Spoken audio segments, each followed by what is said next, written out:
Yeah, no, terrific. Anna and the team were really good right from the word go.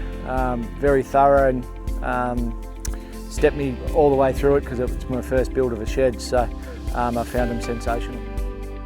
Yeah, no, I had a design. I just wasn't sure the size of what I was after, but yeah, Anna talked me through a few different things and we changed it probably 2 or 3 different times.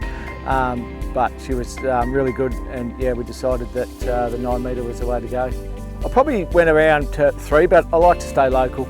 I've got my own business local as well, so I think if we keep the money in the community, it's the best way to be, and we all help each other out. It's the only way to go forward.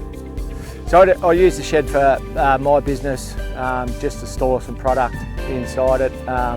We had another shed as well, but I found that work's just getting bigger and bigger, so I needed some more space. So just a dedicated work shed, and which I can store a trailer and stuff inside it as well.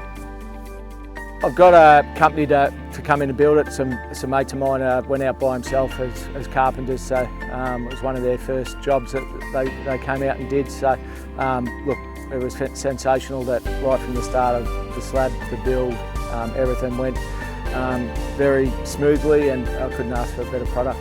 Yeah, the delivery was on site by about 8 o'clock on the due date, so which was really good. Everything was down to the T, dates, times, everything like that. So everything that was scheduled, it was perfect.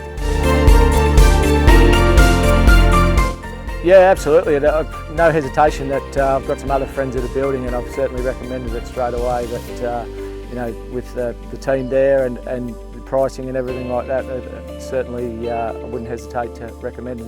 And if it ever came down to getting another shed, I'd certainly go ahead and get it again.